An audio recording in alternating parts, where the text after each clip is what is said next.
دائیں طرف یہ شیب ابی طالب ہے، اس ایریے کو شیب ابی طالب کہا جاتا ہے۔ 3 سال تک حضور کا حق کا پانی یہاں بند کیا گیا تھا۔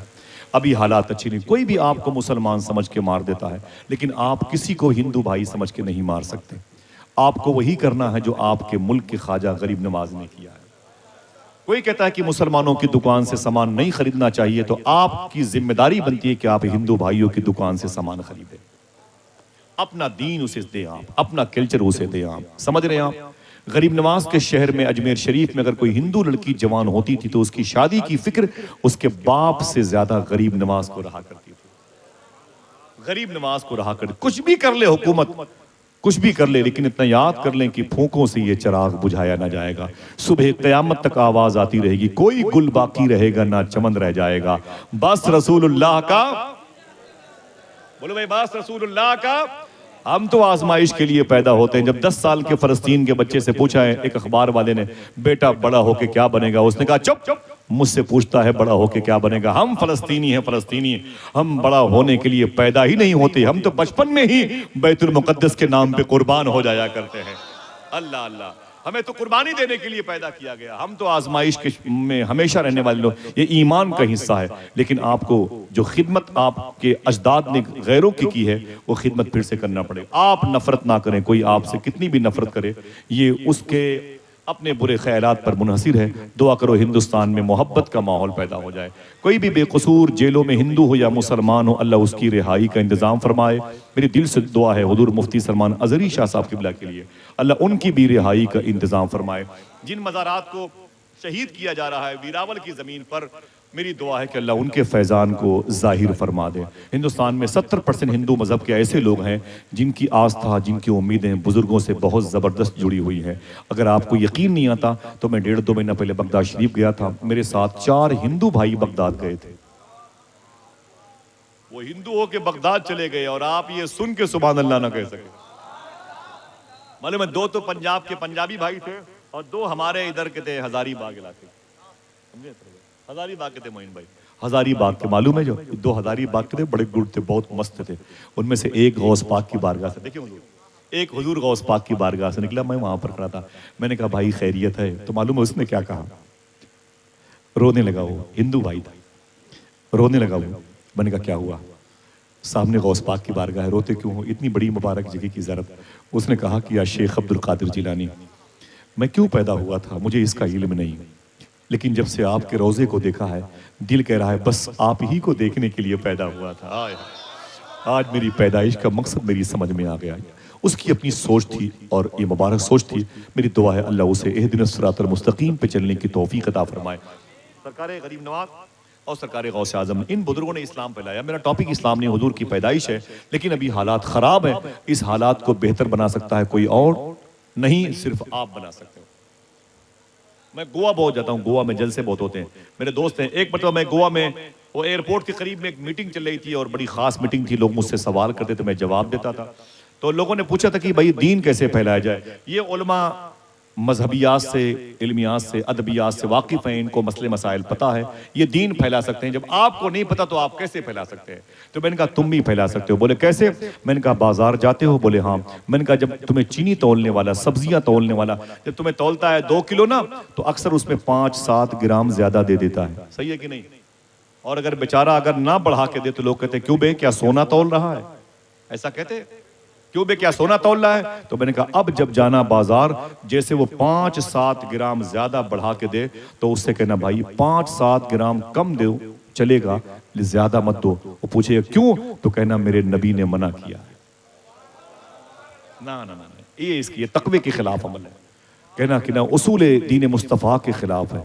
لوگ بولے یار اچھی بات ہے، کل دیکھیں گے۔ خدا کی قسم ان سرکاروں کے سینے میں علم رسول، علم علی، علم رضا کا فیض موجود ہے۔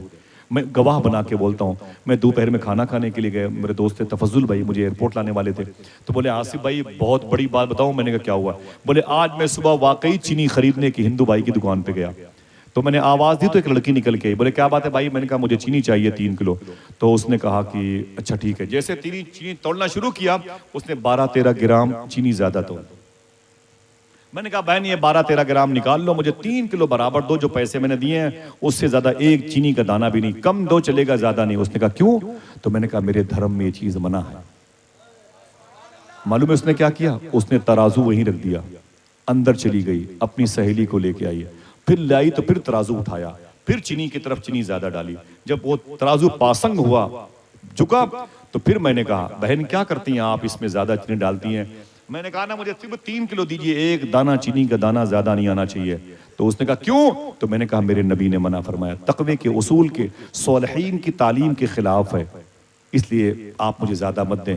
تب اس لڑکی نے کہا اسی کو اصلی مسلمان کہتے ہیں، اسی کو اصلی مسلمان کہتے ہیں۔ اللہ اللہ، میرا یہ ٹاپک نہیں، حضور کی پیدائش ہے صاحبو، تھوڑی سی ذمہ داری سمجھو آپ، تھوڑی سی ذمہ داری سمجھو۔ تم جس غریب رکشے والے پر بیٹھ کر کے رکشے پہ سفر کرتے ہو نا، معلوم ہے اس کے کتنے خواب ہوتے ہیں؟ وہ رکشہ والا کہتا ہے، سوچتا ہے جب وہ گھر سے نکل رہا تھا نا تو اس کی بیٹی اس سے لپٹ گئی تھی، تو باپ نے کہا تھا میری بیٹی کیا بات ہے؟ تو بیٹی نے کہا تھا ابو میرے ٹیچر نے مجھے بہت مارا ہے، یہ جسم پر لکڑیوں کے نشان بنے، ڈنڈوں کے نشان بنے، میرے چہرے پر دیکھ رہے نشان۔ بولے کیوں؟ بولے میرے پاس 10 روپے کی کاپی نہیں ہے، کاپی نہ ہونے کی وجہ سے آج پھر مار کھاؤں گی۔ باپ نے کہا کہ بیٹی ایک دن صبر کر لے، آج میں جاتا ہوں رکشہ چلانے کے لیے، اگر مجھے کسی بھائی نے 2-4-10 روپے بڑھا کے دیا تو کاپی لے کے ضرور آؤں گا۔ جب وہ رکشے چلا کے آپ کو بٹھا کے لے کے جاتا ہے نا تو کتنے خواب اس کے اندر پلتے رہتے ہیں۔ وہ بیٹی کے جسم پر رسیوں کے، وہ لکڑیوں کے نشان، وہ خون کا جمع ہونا، منجمد ہونا، اس کی رونے والی آنکھیں، اشکبار آنکھیں، سب اس کا باپ وہ یاد کرتا رہتا ہے اور پینڈل مارتا رہتا ہے۔ آپ شان سے چاروں طرف دیکھتے چلتے ہو اور وہ سوچتا ہے اگر بھائی صاحب نے اترنے کے بعد 5 یا 10 روپے زیادہ تو میری بیٹی کل سے مار نہیں کھائے گی، لیکن ہم اترنے کے بعد پھٹی ہوئی 10 روپے کے نوٹ دیتے ہیں، پکڑ میں اس کو۔ تو رکشہ والا کہتا ہے بھائی صاحب 10 روپے وہ بھی پھٹی ہوئی نوٹ، ہم کہتے ہیں سالے اتنی ہانکی ماروں گا دماغ پھٹ جائے گا، نکل لے۔ رکشہ والا ڈر جاتا ہے، وہ قریب میں کسی ڈرم سے پانی پینے کے لیے جاتا ہے اور ہم اسی کے سامنے اسپرائٹ، تھمس اپ، مازا، فروٹی کھڑے ہو کے پینے لگتے ہیں۔ یہی بات کہی تھی صوفی سلطان میاں نے، جب میں نے کہا تھا پہلے لکھنؤ میں ہاسپٹل زیادہ نہیں تھی، لوگ زیادہ تھے، اب لوگ بھی زیادہ ہیں، ہاسپٹل بھی زیادہ ہے، تو صوفی صاحب نے کہا تھا بات یہ تھی کہ پہلے کے دور میں لوگ کھلا کھلا کے کھانا کھاتے تھے، اب دکھا دکھا کے کھانا کھاتے ہیں۔ صاحب وعدہ کرو انشاءاللہ ایسا نہیں کرو گے، اگر 2 درجن کیلے لے کے آ رہے ہو گھر پہ تو ایک کیلا ہی صحیح کسی غریب کو دے دینا انشاءاللہ، بولو۔ وہ چاہے رکشہ چلانے والا ہو، جوتوں میں پالش کرنے والا ہو، چاہے اخبار بیچنے والا، چاہے ہندو ہو چاہے مسلمان، صرف ایک شخص کا لحاظ نہ کریں جس نے حضور کی شان میں توہین کی ہو، بقیہ خواہ کسی مذہب کا ہو، انشاءاللہ بولیں۔ صوفیہ کہتے ہیں اگر آپ چاہتے ہو کہ میرے نسلوں کو برکتوں ہمیشہ برکتیں رہیں، میرا کاروبار کبھی کمزور نہ ہو، تو سونے سے پہلے اپنی چھت پر چڑیوں کے لیے باجرہ ہے، پارلے بسکٹ ہے، نمکین سیو ڈال دیا کرو، دروازے پر کتے کو بھوکا نہ سلایا کرو۔ سمجھ رہے ہیں آپ؟ اگر چاہتے ہو کہ ہمارے کاروبار میں کبھی کمی نہ آنے پائے، میرا یہ ٹاپک بڑا لمبا ہے، میں ادھر چلا گیا، بس صرف تھوڑی سی بات سمجھنے کے لیے۔ جناب عبد المطلب حضور کہتے کو اپنی گود میں لیے ہوئے ہیں، تھکے تو نہیں آپ؟ بتائیں تھکے تو نہیں ہیں؟ ذرا محبت سے کہتے ہیں سبحان اللہ۔ اللہ اس سبحان اللہ کا ثواب فلسطین کے شہیدوں کی روح کو نذر فرما دے۔ آمین کہہ دو، آمین کہہ دو، ماشاءاللہ۔ حوصلے بڑھتے ہیں۔ میرے بھائی نے کہا تھا ایک ظالم نے ابھی حضور کی شان میں توہین کی ہے، جس کا نام ہے تاریخ میں ثبوت، یہ جماعت دیوبند کا ہے۔ بعد میں اس نے جملے واپس لیے ہیں، لیکن اگر مگر کے ساتھ واپس لیے ہیں۔ یہ جو بات کہی ہے پلاننگ کے تحت کہی ہے، اچانک نہیں اس کے زبان سے۔ معلوم ہے اس نے کیا کہا؟ حضور صلی اللہ علیہ وسلم پڑھے لکھے نہیں تھے، وہ ان پڑھ تھے وہ، اور قرآن شریف میں گرامر کے اعتبار سے بڑی غلطیاں موجود ہیں۔ میں اس ظالم سے کہنا چاہتا ہوں لقب امی ہے علم و فضل کا، لیکن یہ عالم ہے جو ان کو مان لے اس کی جہالت جاتی رہتی ہے۔ معلوم ہے تو کہتا ہے قرآن میں غلطیاں ہیں، قرآن میں 27 پارے نکال دینے چاہیے۔ اسی کی بات پر یس کرتے ہوئے اویس اقبال جیسے ملحد نام کے شخص نے ٹویٹ کیا تھا کہ اب وقت آ گیا ہے کہ قرآن میں 25-26 پارے نکال دیے جائیں، 2-3 پارے بچیں تاکہ یاد کرنے میں آسانی ہو، اور گرامر کے اعتبار سے جو غلطیاں ہیں ان غلطیوں سے قرآن کو پاک کر دیا جائے۔ ظالم سن، اگر کہو تو ایک شعر پڑھ دوں، بولیں گے، یہ باتیں ریکارڈ ہو رہی ہیں، بولیں گے انشاءاللہ، یقین ہو جائے لوگوں کو کہ مظفر پور والوں کے دلوں کے زمین میں حضور کی محبت کے پودے اگے ہوئے ہیں۔ اعلان کرتے ہیں ظالموں کے سامنے کہ ہولاک ظلم یہ نعمت بدل نہیں سکتی۔ مصرے سچے ہو تو آپ بولیے گا انشاءاللہ. ہو لاکھ ظلم یہ نعمت بدل نہیں سکتی اور دلوں سے ان کی محبت نکل نہیں سکتی. تمہاری نسل بدل سکتی ہے خدا کی قسم مگر قرآن کی آیت بدل نہیں سکتی. تمہاری نسل بدل سکتی ہے خدا کی قسم. ہاتھ اٹھا کے زور سے بولے نعرہ تکبیر، نعرہ رسالت، تحفظ ناموس رسالت. حضرت مولانا آصف رضا صاحب سیفی. تمہاری نسل بدل سکتی ہے خدا کی قسم مگر قرآن کی آیت بدل نہیں سکتی. لقب امی ہے علم و فضل کا لیکن یہ عالم ہے جو ان کو مان لے اس کی جہالت جاتی رہتی ہے. جس نے ایک خدا کا پتہ بتا دیا اس سے بڑا عالم زمین پر کون ہوگا. جس نے بغیر ایک خدا کو دکھائے ہوئے ایک خدا کے ہونے کا اقرار کروا لیا اس سے بڑا عالم کسی کا ہوگا. ظالم کہتا ہے کہ حضور پڑھے لکھے نہیں تھے، وہ تو پتا چلے گا میدان محشر میں. اس سے رشتہ ناتا رکھنا کیوں گوارا ہو گیا، جو نبی کا نہ ہوا کیسے تمہارا ہو گیا.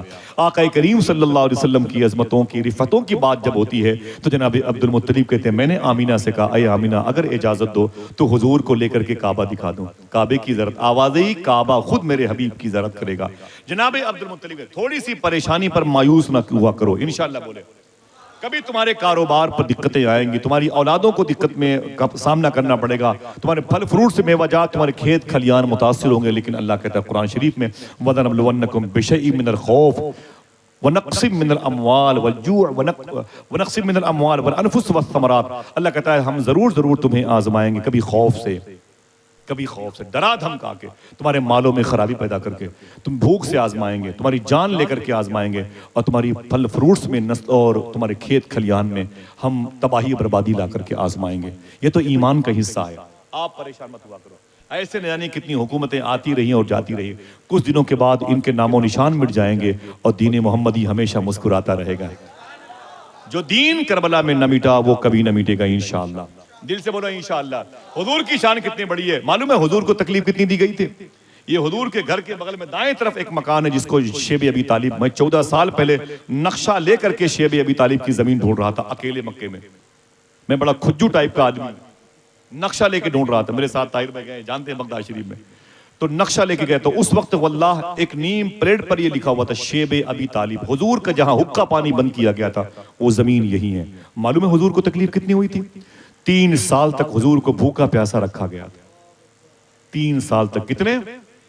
حضور کے جو غلام تھے چیخ مار مار کے روتے تھے، ان کو کھانے کے لیے پورے مہینے کچھ نہیں ملتا تھا. معلوم وہ کیا کرتے تھے؟ اسے بھولنا نہیں صاحبو. معلوم کیا کرتے تھے؟